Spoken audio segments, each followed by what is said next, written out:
Hallelujah. प्रभु का धन्यवाद देते हैं एक बार फिर से उसके करुणा के लिए दया की जो हमें मिला है। प्रियो, आज रविवार 3 मई 2020 का आराधना आपको विदित है कि आप लोगों को इस प्रकार से यूट्यूब के माध्यम से या फेसबुक के माध्यम से या व्हाट्सएप के माध्यम से आपको बराबर परमेश्वर के वचन को, गीतों को, गवाहियों को देने का अवसर मिल रहा है। प्रियो, प्रभु का धन्यवाद के साथ एक बार फिर से उसकी महिमा करते हैं। हालेलुया। और जैसे आप लोग को विदित है कि जो वचन दिया गया है वो है विवाह भोज का दृष्टांत पर है। मत्ती रचित सुसमाचार की किताब उसका 22 अध्याय 1 से लेकर 14 तक हमने दिया है। इसमें मुख्य बात लिखा है कि पुत्र का विवाह। हालेलुया। पिछले संडे भी हम लोग इस प्रकार की बातें हम कर रहे थे कि मेमने के ब्याह होने वाला है और उसके लिए तैयार किया जाना जरूरी है। वो हमें एक वस्त्र देना चाहता है। और इसी दृष्टांत में हमने ये विवाह भोज का दृष्टांत भी आया हमारे पास प्रियो, और स्पष्ट लिखा हुआ है कि स्वर्ग राज उस राजा के समान है जिसने अपने पुत्र के विवाह किया। हालेलुया। हम सबको मालूम है कि परमेश्वर का पुत्र यीशु मसीह लिखा है, स्वर्ग राजा के लिखा है राजा के समान जिसने अपने पुत्र के विवाह किया, उसने पुत्र को भेजा। और यीशु मसीह अपने पवित्र लिखा है दुनिया के साथ विवाह करने के लिए, अर्थात कलीसिया के लिए वो किया जाना है। लिखा है इस पद में तब उसने निमंत्रण करने के लिए लिखा है विवाह के भोज में बुलाया जाए।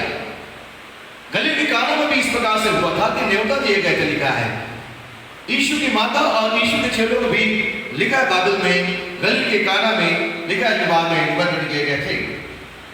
बुलाए हुए सभी लिखा है बाइबल में। यीशु लिखा है सब बहुत से दबे लोगों मेरे पास आओ, मैं तुम्हें शांति देना चाहता हूँ। और यहाँ पर भी लिखा है कि वो विवाह के भोज में बुलाए जाते हैं। आज भी निमंत्रण कर छपते हैं प्रियो और लोगों बुलाते हैं, लेकिन यहाँ एक स्वर्ग दृष्टांत है, ये पृथ्वी के समान नहीं प्रियो। और लिखा है बाइबल में कि लिखा है सब कुछ तैयार है, विवाह के भोज में आओ। लिखा है मसीह उद्धार करता परमेश्वर पुत्र दुल्हा जो लिखा है वो तैयार है, कहता है कि लिखा है कि देखो भोज तैयार है, बैल पले हुए पशु मारे गए हैं, सब कुछ तैयार है। विवाह से संबंधित जितने भी तैयारी होती है प्रिय, हम आज के समय में देखते हैं कि माता पिता अपने बच्चों के विवाह के सबकी तैयारी करते हैं। बेटर से बेटर उनके लिए विवाह का पंडाल, विवाह का जो है सेरेमनी के स्थान या फिर डिनर या लंच, जो वैवाहिक पंडाल होता है वहां की तैयारी की जाती है। और बिल्कुल ऐसा ही स्वर्ग भी यहां दिया गया है। लिखा है सबको बुलाया गया, लिखा बाइबल में। और तब बाइबल में बहुत महत्वपूर्ण बात लिखा है, परंतु निमंत्रित लोग योग्य नहीं ठहरे, लेकिन सबको बुलाया गया। लिखा है कि बहुत लोग योग्य नहीं ठहरे। लिखा है साफ है कि इस विवाह में जो स्वर्ग इस विवाह है इसमें योग्य और अयोग्य क्या बहुत महत्वपूर्ण है। यदि अयोग्य ठहरे, यदि यीशु मसीह के पीछे नहीं चले या यीशु मसीह के इनकार किए तो भी हम अयोग्य ठहरे। बताए हुए मार्ग पर नहीं चले, संगति नहीं करे, फेलोशिप नहीं करे, अयोग्य ठहरे। लिखा है और इसलिए बाइबल में लिखा है कि बहुत सारे लोग योग्य नहीं ठहरे। लिखा है पद 8 में लिखा है, 9 पद में लिखा है चौराहों पर जाओ और जितने लोग तुम्हें मिले उस सबको विवाह के भोज में बुला लाओ। पहले निमंत्रण दिए, उनमें से कई लोग अयोग्य निकले। फिर बहुतों को बोला कि जाके लेके आए कि जब अयोग्य हो गए तो बहुतों को चौराहा से ले आओ। और बाइबल में लिखा है क्या भले थे क्या बुरे थे। लिखा 10 अध्याय में जितने मिले उस सबको इकट्ठा किया और विवाह के लिखा है कि घर अतिथियों से भर गया। लिखा है बाइबल में। तब राजा अतिथियों को देखकर एक भीतर आया 11 पद में, तो उसने देखा कि एक मनुष्य को देखा जो विवाह का वस्त्र नहीं पहने हुआ था। एक मनुष्य को देखा। भीड़ में राजा ने अपने पुत्र के विवाह में आके देखा कि एक मनुष्य ने विवाह का वस्त्र नहीं पहना। कितना महत्वपूर्ण बात है प्रिय। परमेश्वर अपने पुत्र के द्वारा संसार का मेल मिलाप किया है और आज उसी का पुत्र के विवाह आज पहुंचा सबको निमंत्रण दिया गया है, लेकिन वस्त्र नहीं है। विवाह का वस्त्र जो पवित्र, महीन, मलमल और वचन में लिखा हुआ है श्वेत लिखा हुआ है। ये वस्त्र धारण करके एक मनुष्य नहीं आया, और लिखा है जब उसकी निगाह परमेश्वर की उस व्यक्ति तक पहुंचा, अब उसने पूछा कि हे पुत्र, तो विवाह का वस्त्र पहने बिना यहां क्यों आ गया? बिना विवाह के वस्त्र पहने हुए तो क्यों आ गया?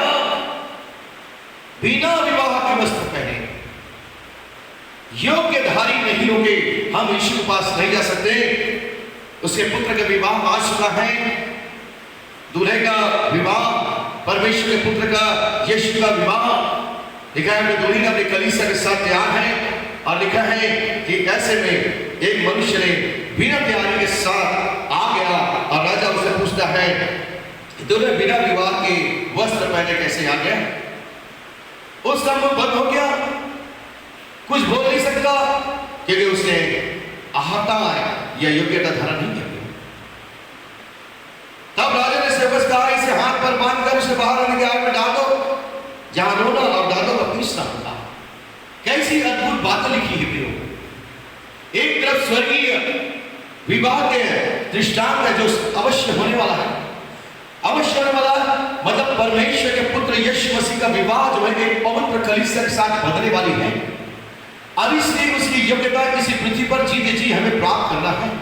वो वस्त्र जो प्रभु हमें देता है, जो लहू से छिड़का वस्त्र पहने हुए हमें खुद प्रदान करता है श्वेत वस्त्र, और वही श्वेत वस्त्र पहने हुए हमें लिखा है कि उस विवाह के मंडप पर भोज पर प्रवेश करना है। और इसलिए यह बात स्पष्ट है कि बिना योग्यता के, बिना छुटकारा पाए हुए, बिना पवित्र वस्त्र पहने हुए, बिना धार्मिकता का वस्त्र पहने हुए, बिना श्वेत धारण किए हुए हम जो है इस विवाह में जो है इस भोज में या अर्थात की कोई बेवने की अर्थात यीशु की लिखा है कि विवाह भोज में सम्मिलित नहीं हो सकते प्रियो। और लिखा है यदि ऐसा हो, ऐसा नहीं हो सका तो लिखा है राजा कहेगा कि इसके हाथ पर बांध करके अंधार में डाल दो, जहां रोना और दांतों का पीसना होगा। क्योंकि बिलाए में बहुत है पर चुने में थोड़े हैं।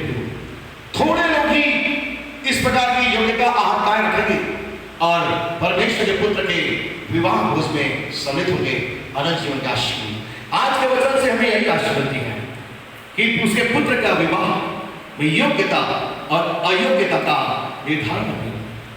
अयोग्य लोग निकाल के जाएंगे, पर योग्य लोग उसके साथ सदैव के लिए उसके साथ विवाह भोज में रहेंगे।